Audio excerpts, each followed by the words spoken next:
Buenos días. En esta clase vamos a tratar de hablar sobre la semiología del síndrome cerebeloso y también los distintos síndromes cerebelosos.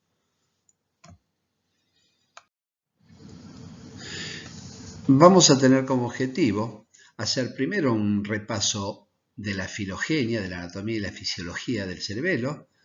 Posteriormente vamos a hacer la semiología del síndrome cerebeloso.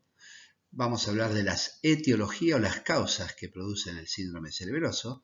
Y por último, un resumen de las pruebas, los top 7 más importantes del síndrome cerebeloso. Bien, como introducción vamos a tratar de dar algunas generalidades. Conocer qué es lo que no hace el cerebelo.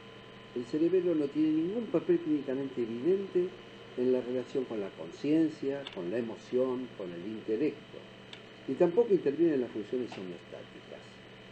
El cerebelo no tiene ninguna función clínicamente demostrable en la apreciación consciente de las sensaciones, no obstante tener amplias conexiones con el sistema sensitivo. El cerebro no tiene ninguna función clínicamente apreciable de los movimientos voluntarios que van a ocurrir, a pesar de conexiones masivas motoras. O sea, entonces, ¿qué es lo que hace el cerebelo?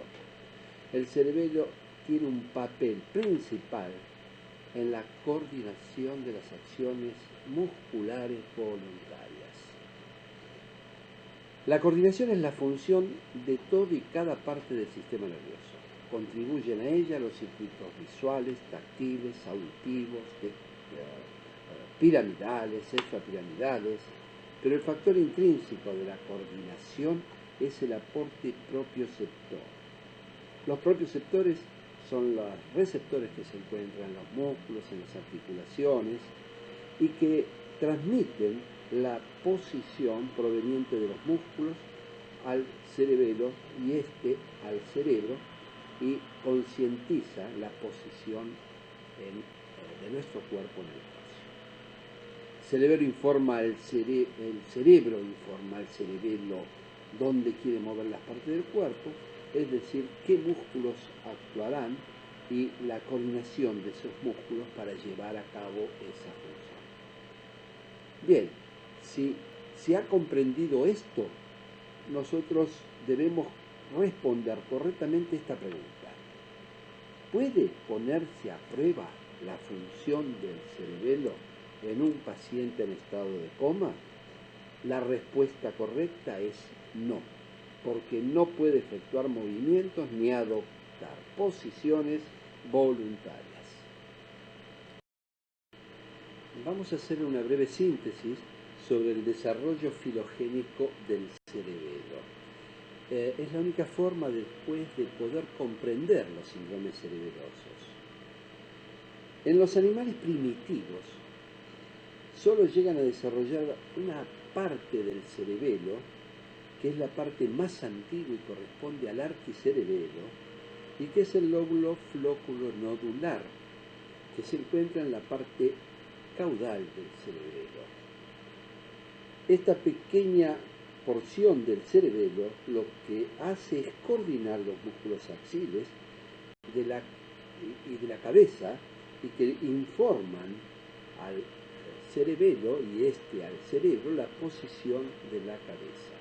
Es a través de los propioceptores que se encuentran en la región del vestíbulo auditivo, vestibular. En los animales superiores, ya el cerebelo conserva también estas relaciones con el lóbulo flóculo-nodular y sus conexiones vestibulares, pero debe agregar o debe desarrollar otras porciones, que es lo que corresponde al paliocerebelo y que es lo que va a coordinar los músculos axiles del tronco y apendiculares de las extremidades, a través de la propiocepción de estos receptores que se encuentran en músculos y articulaciones, va a informar al cerebelo y al cerebro la posición de nuestras extremidades. Por otra parte, la adopción de la postura bípeda plantea nuevas exigencias de la coordinación, que es la coordinación de la marcha. Esta nueva porción del cerebelo que se ha desarrollado para recibir la mayor parte de los impulsos propioceptivos de las extremidades y el tronco corresponde al lóbulo anterior, y que es lo que en nuestro cerebelo es la región rostral del dermis. Y la última porción que desarrolla el cerebelo, en igual medida que se desarrolla el cerebro, y que es el aporte más manifiesto de la evolución, es los haces de las vías córtico-ponto-cerebelosas, y que se ubican o corresponden al desarrollo del cerebelo, el lóbulo posterior, que es el neocerebelo. ¿Cómo a partir entonces, después de cada una de estas porciones del cerebelo, el lóbulo flóculo-nodular, el lóbulo anterior y el lóbulo posterior, van a explicar los distintos síndromes cerebelosos? En resumen, acá vemos en una vista dorsal del cerebelo los tres lóbulos. El más antiguo, que como dijimos, el lóbulo flóculo-nodular, y que lo que hace es informar sobre la coordinación de los movimientos de la cabeza. El lóbulo anterior, el flóculo nodular corresponde al arquicerebelo. El lóbulo anterior, que es el paleocerebelo, y que corresponde a la coordinación de todo lo que es axial, tronco. Y por último, el más reciente, el neocerebelo, que corresponde al lóbulo posterior y lo que va a ser los hemisferios cerebelosos, y que va a ser la coordinación fundamentalmente de los miembros, los 4 miembros.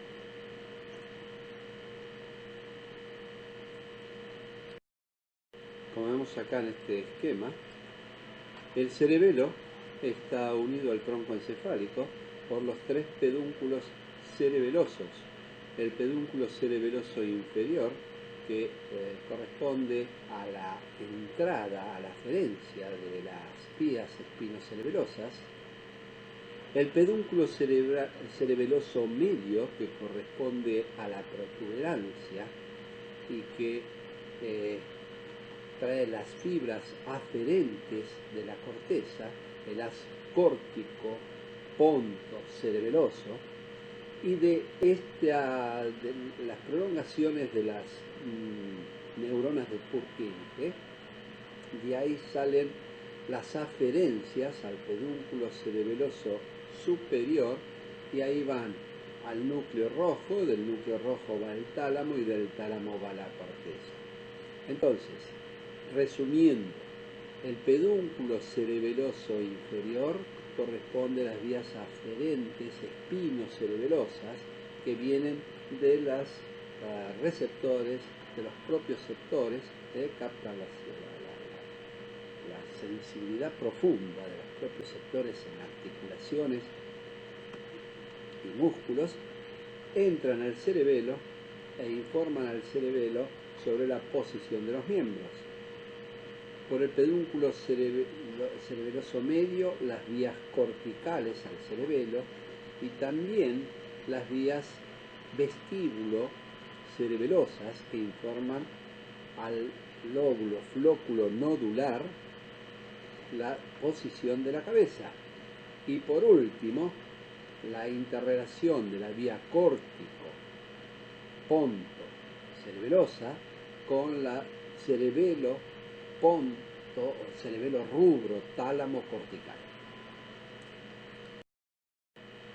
Bueno, acá someramente vamos a hacer un repaso de la circulación del cerebelo.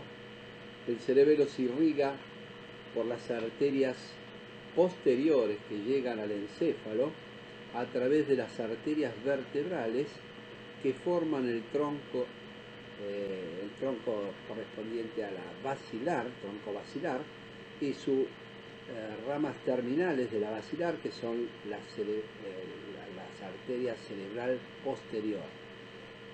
Rama de las vertebrales está esta arteria, que es la cerebelosa posterior inferior, que es la pica, y que va a irrigar cada la parte del bulbo y la parte del tercio anterior del cerebelo, y que es quizás la que sufre mayor afectación vascular por aterosclerosis, por embolia, y que es lo que va a dar origen al síndrome alterno más común, que es el síndrome de Wallenberg.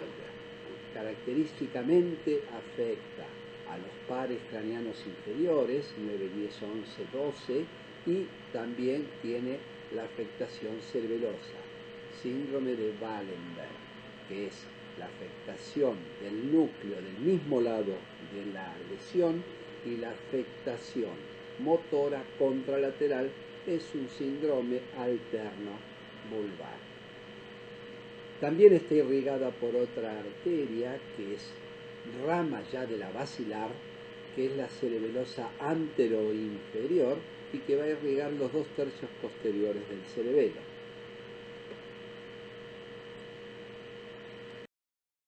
Bueno, vimos la filogenia, vimos la anatomía, vimos la circulación. Ahora vamos a ver las funciones del cerebelo resumidamente.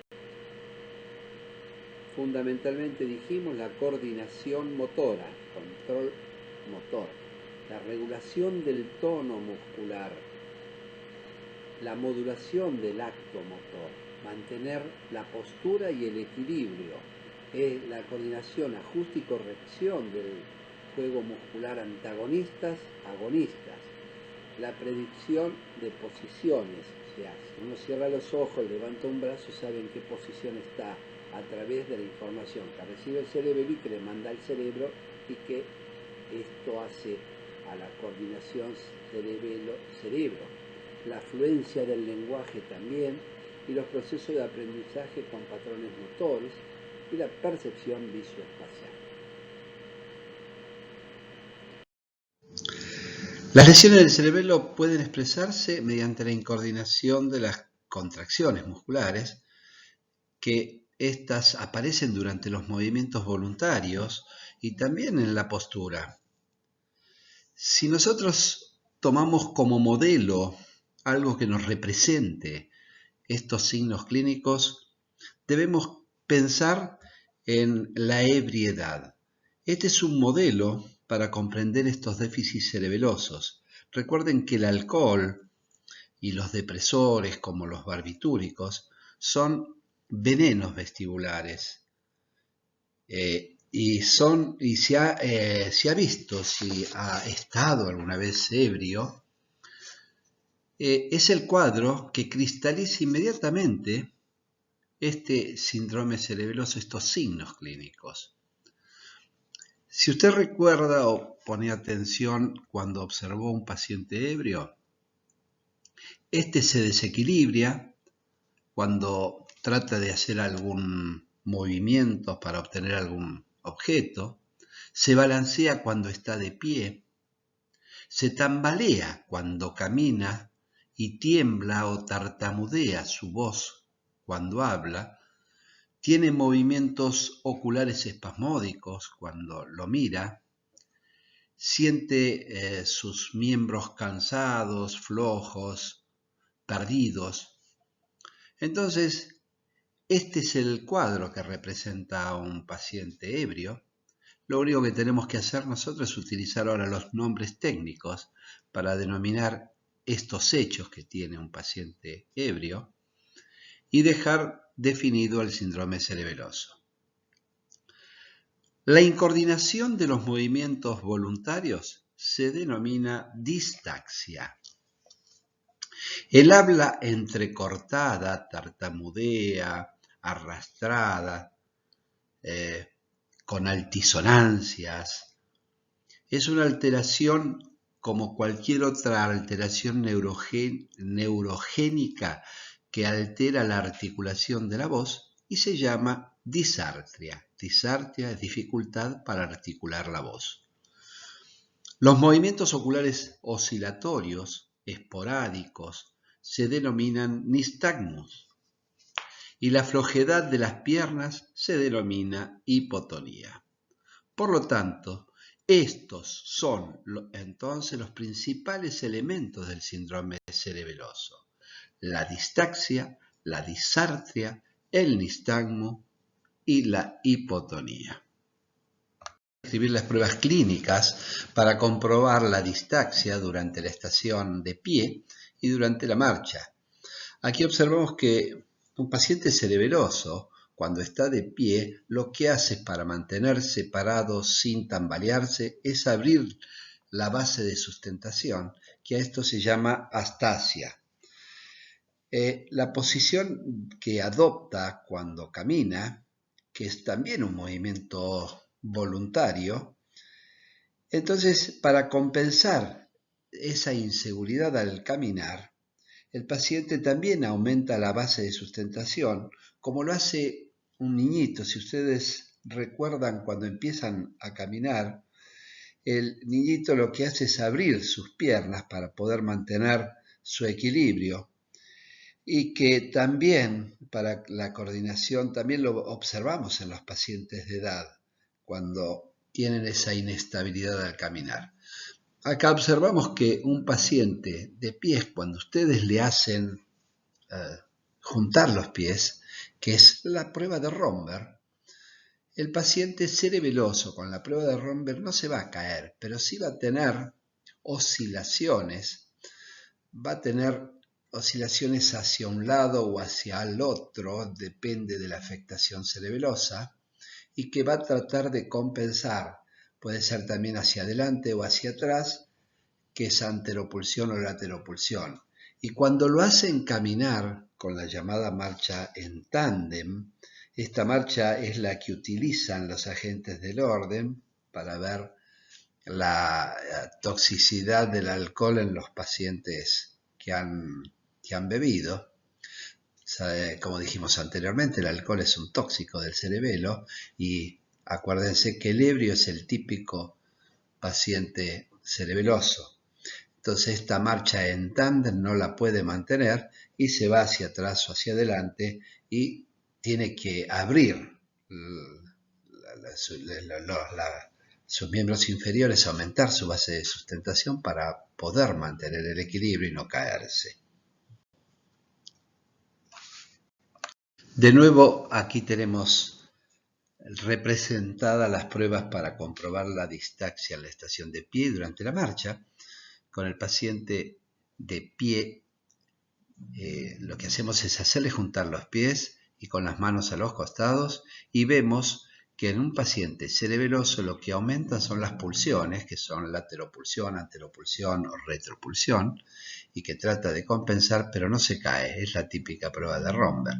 Recuerden que la prueba de Romberg, el único que se cae es el paciente que tiene alterada la propiocepción o la vía profunda de la sensibilidad profunda, que es el cordón posterior de Goli-Burdach, es el síndrome tabético, es el paciente que se cae cuando ustedes le hacen la prueba de Romberg. Pero el cerebeloso lo que hace es aumentar sus pulsiones, pero no se cae.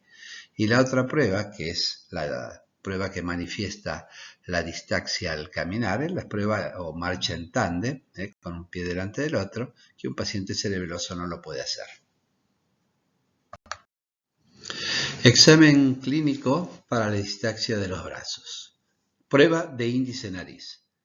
El paciente comienza manteniendo sus manos extendidas al frente y el examinador inspecciona y trata de observar el temblor durante esta postura.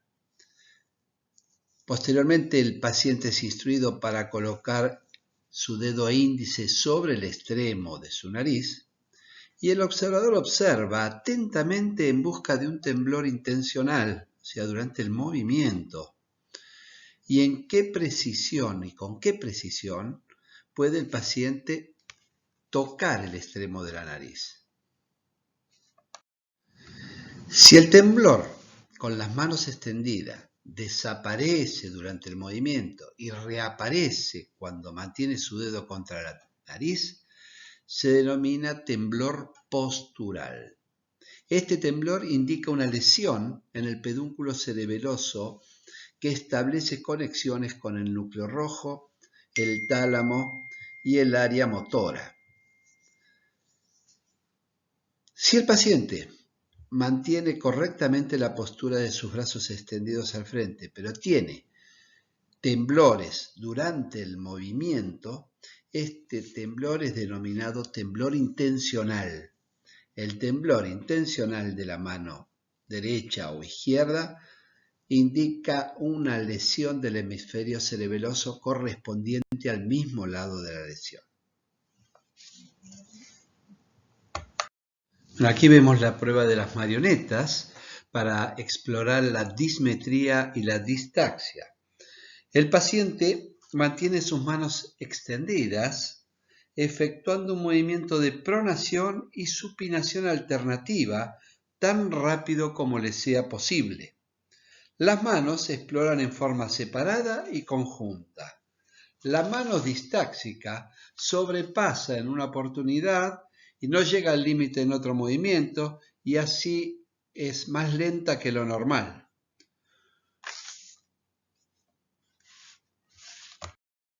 Una prueba similar a la prueba de las marionetas es la prueba del palmoteo sobre el muslo, que también evalúa la dismetría y la distaxia. Este método se basa en que primero se golpea con la palma y luego con el dorso de la mano, tan rápido como les sea posible. No solo van a observar o ver, sino también oír la diferencia de una mano distáxica al golpear sobre el muslo. El término técnico, tanto para esta prueba como la prueba de las marionetas, que evalúa la distaxia y la dismetría, se denomina disdiadococinesia. La prueba clínica para la distaxia y la dismetría de los miembros inferiores es la prueba talón-rodilla.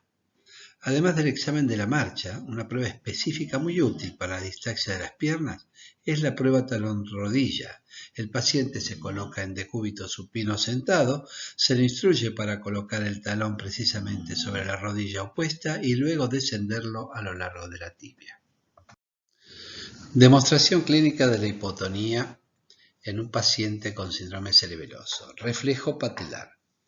Sabemos que el tono muscular, desde el punto de vista fisiológico, es un estado de semicontracción permanente.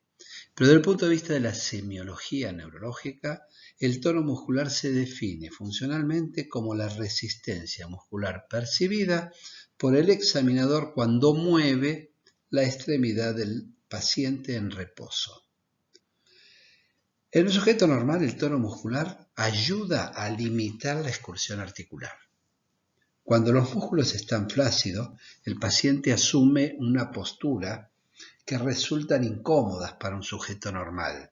A esta postura se la denomina postura en muñeca de trapo. Los reflejos de estiramiento muscular, nos vamos a referir al reflejo patelar, pueden obtenerse en un paciente cerebeloso, pero una vez logrados no se detienen normalmente. Este fenómeno se observa mejor en el reflejo del cuádriceps, en el reflejo patelar. El paciente, como ven en la figura, permanece sentado y sus piernas se balancean libremente.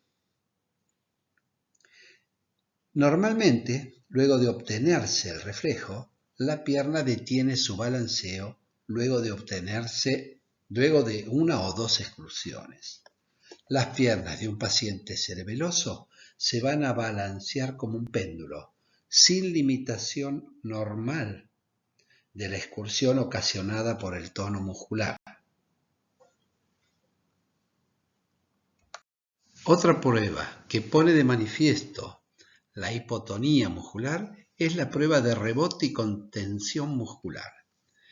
El desequilibrio que existe en la estabilidad postural puede demostrarse mediante la exploración de la habilidad del paciente para mantener una postura o posición en oposición a un desplazamiento súbito e inesperado. Voy a golpear sus brazos, manténgalos fijos, no los deje mover. El examinador golpea el dorso de la muñeca del paciente en forma rápida, suficientemente fuerte como para desplazar el brazo. El brazo del sujeto normal rápidamente vuelve a su posición inicial. El brazo del paciente cerebeloso oscila hacia arriba y abajo, rebotando varias veces. Ahora vamos a ver dos signos que ponen de manifiesto los trastornos de los movimientos pasivos, de la hipotonía. Son la prueba de la resistencia de Stewart-Holmes, o prueba del rebote, y prueba de la pasividad de André Tomás, o prueba de las marionetas, que juntamente con la prueba del golpe sobre las muñecas y los reflejos pendulares ponen de manifiesto la hipotonía en el síndrome cerebeloso. Otra prueba para evidenciar la hipotonía en un paciente cerebeloso es la prueba del rebote. Para esta prueba, como observamos en la figura, el paciente flexiona activamente su brazo mientras el examinador tira con firmeza, tratando de extenderlo. Luego este libera súbitamente su toma y el paciente cerebeloso falla en el control de evitar el desplazamiento de su brazo. Debemos tener especial cuidado, y observen en la figura, que el médico coloca su brazo entre el brazo del paciente y su cara para evitar que, si éste tiene una lesión cerebelosa, no se lastime al soltar bruscamente el brazo.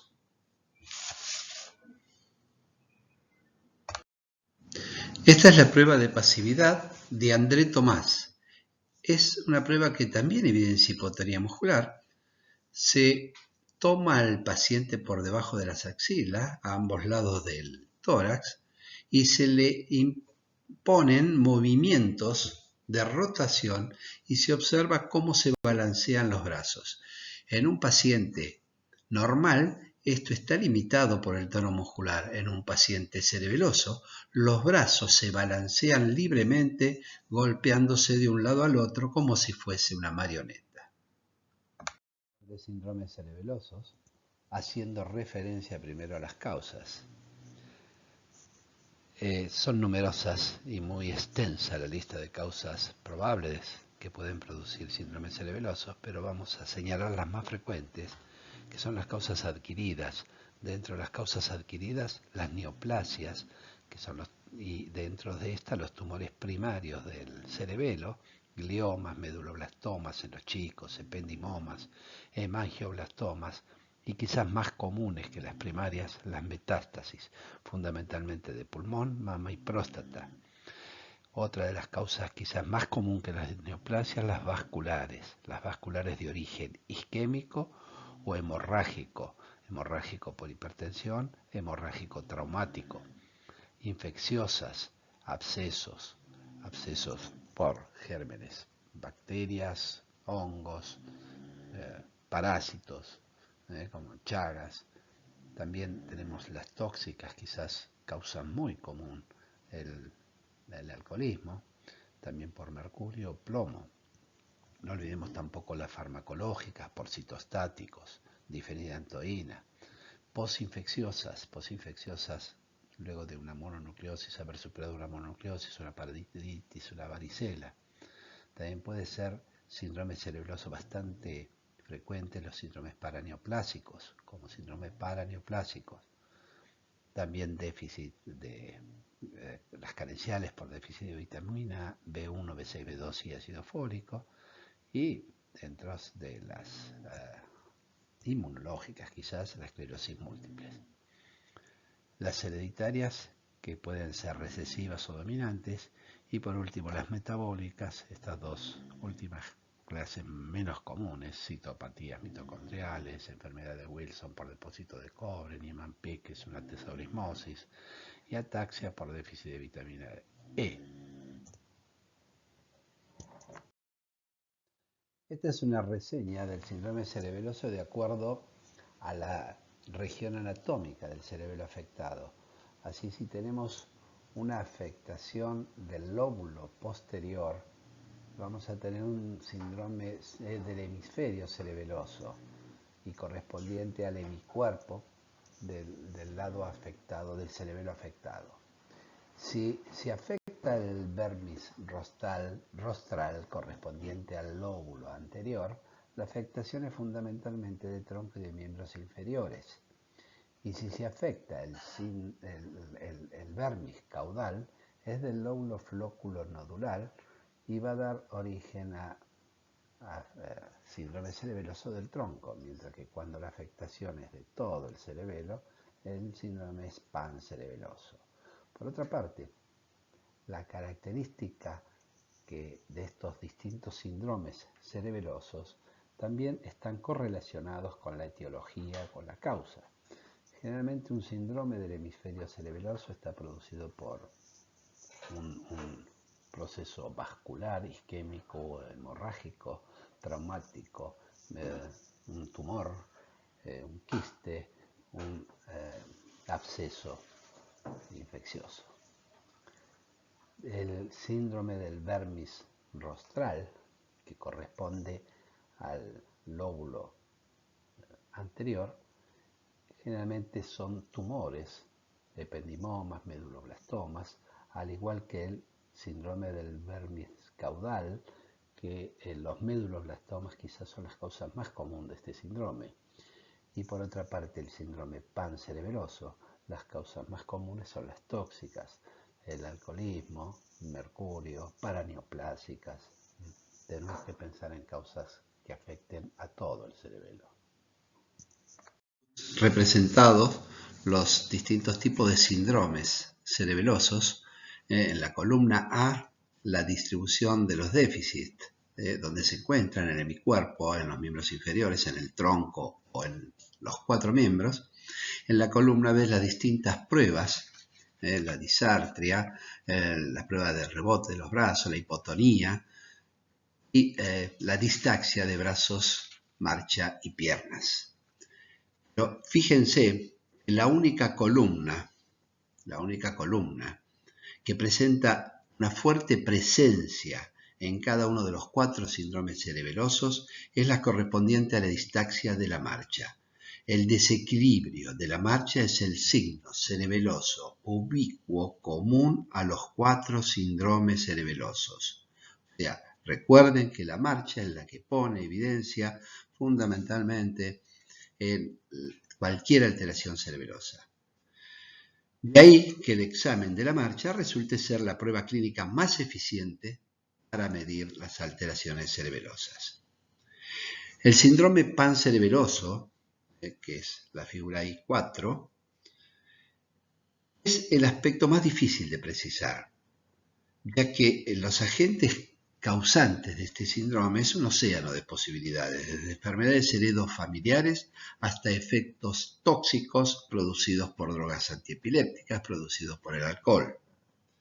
¿Cuáles son las implicancias etiológicas de estos 4 síndromes cerebelosos? Bueno, en el comienzo habíamos visto los lóbulos cerebelosos, los que eran filogenéticamente derivados del arquicerebelo, paleocerebelo y neocerebelo, y que por el conocimiento de estos lóbulos cerebelosos y los síntomas era posible predecir o por lo menos delimitar la causa o tipo de lesión. Por eso el síndrome del vermis cerebeloso, en la figura 2, el vermis rostral, es resultado generalmente de déficits nutricionales o alcoholismo. El síndrome del vermis caudal, que era el lóbulo flóculo nodular, el arquicerebelo, generalmente era una neoplasia en los chicos, el meduloblastoma, el ependimoma, mientras que el síndrome del hemisferio cerebeloso proviene la figura 1, generalmente son abscesos, episodios agudos abscesos, infartos o neoplasias. Y ya la figura 4, el síndrome pancerebeloso, requiere ya una lesión que afecta a todo el cerebelo y por lo tanto es consecuencia por lo común de enfermedades degenerativas, heredofamiliares, como vimos anteriormente, tóxico-metabólicas, desmielinizantes. De esta manera, entonces, en resumen, identificando correctamente el síndrome cerebeloso, es posible diagnosticar o presumir la causa de enfermedad del paciente o conocer aquellas enfermedades que encabezan las listas de posibilidades diagnósticas. Y por último, a modo de repaso y como cortesía, un resumen de lo que no deben dejar de saber de las pruebas de disfunción cerebelosa. Estos son los top 7. Primero, distaxia o ataxia de la marcha. La marcha con aumento de la base de sustentación, abaxia, que en reposo el aumento de la base de sustentación se llama astasia, y que se evalúa también con la marcha en tándem. Es un pie delante del otro, también cruzando una pierna en forma de 4 y manteniendo separado sobre una sola pierna, que es lo que hacen los agentes del orden cuando tienen que evaluar a una persona que está ebria. La segunda prueba es la prueba del nystagmus, que se hace siguiendo con la mirada el dedo y observar las sacudidas oculares en la mirada extrema en todas direcciones.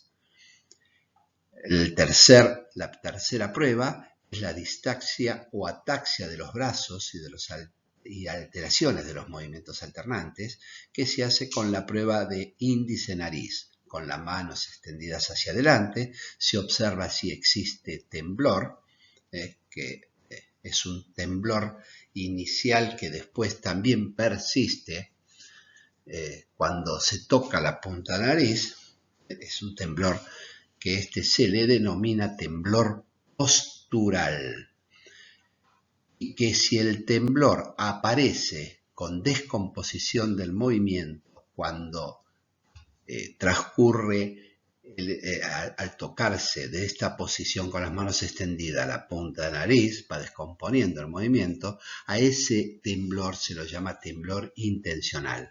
Acuérdense, el temblor postural evidencia una lesión de la vía cerebelosa que va por el pedúnculo cerebeloso superior al núcleo rojo tálamo-corteza, mientras que el temblor intencional que aparece durante el movimiento y que se descompone es por lesión de los hemisferios cerebelosos.